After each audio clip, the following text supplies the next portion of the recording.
Napansin mo na ba kung paano ang mga unang sandali pagkatapos mong magising ay nagtakda ng mood para sa iyong buong araw? Karamihan sa mga tao ay umaabot para sa kanilang mga telepono, tingnan ang mga mensahe o magsimulang mag-alala tungkol sa mga gawain bago pa man sila makahinga.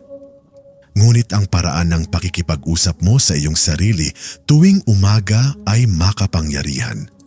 Hinuhubog nito ang iyong enerhiya, ang iyong pag-iisip at kung paano mo haharapin ang mundo. Ngayon, gusto kong ibahagi sa iyo ang 5 simple ngunit makapangyarihang mga bagay na masasabi mo sa iyong sarili tuwing umaga. Ang mga pagpapatibay na ito ay inspirasyon ng walang hanggang karunungan. Kasama ang mga turo ng Buddha at sila ay may kapangyarihang magdala ng higit na kalmadong kumpiyansa at kalinawan sa iyong araw. Kaya huminga ng malalim at magsimula na tayo. Nagpapasalamat ako sa bagong araw na ito. Ang bawat umaga ay isang regalo, ngunit madalas nating nakakalimutan na nahuli sa ating mga gawain at alalahanin. Minsang sinabi ng Buddha, bumangon tayo at magpasalamat kung wala tayong natutunan ngayon. Kahit papaano may natutunan tayo sa iyong pagising bago mo tingnan ang iyong telepono o isipin ang iyong listahan ng gagawin. Sabihin mo lang sa iyong sarili, nagpapasalamat ako sa bagong araw na ito. Ipadama ang pasasalamat na iyon sa iyong puso, para sa iyong hininga, para sa iyong katawan, para sa pagkakataong magsimulang muli. Ang pasasalamat ay ang pundasyon. Binubuksan nito ang iyong isip at pinapalambot ang iyong puso. Subukan ito bago bumangon sa kama. Huminga ng 3 mabagal na malalim na paghinga at tahimik na ulitin ang paninindigan na ito. Simulan ang iyong araw batay sa pagpapahalaga. 2, binitawan ko ang kahapon. Ang nangyari kahapon ay sa mga argumento, sa mga pagkakamali, sa stress. Sila ay nabibilang sa nakaraan. Ngunit marami sa atin ang gumising na pasan pa rin ang bigat ng kahapon at ang pasanin na iyon ay nakakaubos ng ating lakas. Sa karunungan ng Budismo, ang pagkakabit sa nakaraan ay isa sa mga ugat ng pagdurusa. Kaya tuwing umaga, ipaalala sa iyong sarili na pinakawalan ko ang kahapon. Iwanan ang mga panghihinayang, ang galit, ang kalungkutan. Isipin na ang mga ito ay nalusaw. Sa bawat pagbuga, bigyan ang iyong sarili ng kalayaan na magsimula ng bago ngayon. Dahil ang bawat umaga ay isang maliit na muling pagsilang, isang pagkakataon na piliin ang kapayapaan kaysa sa sakit. 3, ako ay kalmado at may kontrol sa aking isip.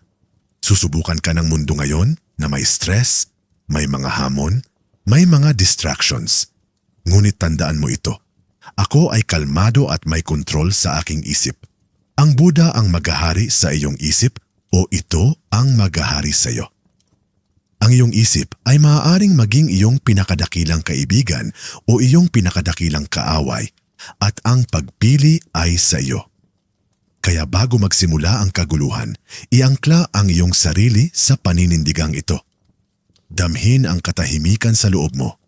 Alamin na anuman ang mangyari sa labas, may kapangyarihan kang pumili ng kapayapaan sa loob. Subukang umupo sa katahimikan kahit 1 minuto pagkatapos magising. Huminga lang at ipaalala sa iyong sarili ang iyong panloob na lakas. 4, tutugon ako ng may kabaitan ngayon. Ang kabaitan ay hindi lamang kung ano ang iyong ginagawa. Ito ay kung paano mo dinadala ang iyong sarili, kung paano ka magsalita, maging kung paano mo iniisip. Kapag sinimulan mo ang iyong araw na may layunin ng kabaitan, binabago mo ang iyong mundo at ang mundo sa paligid mo. Sabihin sa iyong sarili, tutugon ako ng may kabaitan ngayon. Maging ito ay sa pamilya, katrabaho, estranghero, o maging sa iyong sarili. Sinabi ng Buddha, ang puot ay hindi tumitigil sa pamamagitan ng puot, ngunit sa pamamagitan lamang ng pag-ibig. Ito ang walang hanggang tuntunin. Sa pamamagitan ng pagpili ng kabaitan, sinisira mo ang ikot ng negativity at nagtatanim ng mga binhi ng kapayapaan. Bago ka umalis sa bahay, i-visualize ang kahit isang mabait na kilos na gagawin mo ngayon. Gaano man kaliit, maaaring baguhin ng simpleng intensyon na ito ang enerhiya ng iyong buong araw. 5. Ang lahat ay pansamantala, kaya i-enjoy ko ang sandaling ito. Ang buhay ay palaging nagbabago. Ang mga masasayang panahon, ang mga mahirap na panahon. Walang mananatili magpakailanman. Sa Budismo, ito ay tinatawag na anika o impermanence. Kaya bawat umaga ay paalalahanan ang iyong sarili na ang lahat ay pansamantala. Kaya't i-enjoy ko ang sandaling ito. Kung busy ngayon, lilipas din. Kung ngayon ay mapayapa, lilipas din yon. Ngunit sa ngayon, itong hininga, itong pagsikat ng araw, ang pagkakataong mabuhay, ito ay sa iyo. Pahalagahan mo. Sabi nga sa matandang kasabihan, walang forever maliban sa pagbabago. Kaya sa halip na lumaban, yakapin mo ang daloy ng buhay na ito. Maging naroroon, magpasalamat, mabuhay. Ang 5 simpleng parira lang ito ay maaaring mukhang maliit, ngunit mayroon silang malaking kapangyarihan. Maaari nilang i-reset ang iyong mindset, palambutin ang iyong puso at ihanda kang harapin ang araw ng may kalmado at kumpiyansa.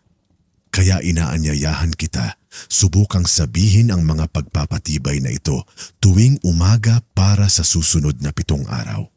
Obserbahan kung paano nila binabago ang iyong kalooban, ang iyong enerhiya, ang iyong mga pakikipag-ugnayan. Well, iyon lang para sa araw na ito. Naabot na namin ang dulo ng video na ito at huwag kalimutan na ikaw ay isang mahalagang bahagi ng channel na ito. Huwag mag-atubiling ibahagi ang iyong mga saloobin sa seksyon ng mga komento. Kung hindi ka sigurado kung ano ang iko-komento, itype lang ang 100. Bukod dito, kung bago ka at hindi ka pa nakasubscribe sa channel, tandaan na mag-subscribe sa channel at pindutin ang bell icon upang hindi mo makaligtaan ang anumang kapaki-pakinabang. Nagbibigay kaalaman na pang-araw-araw na mga video. Salamat sa panonood.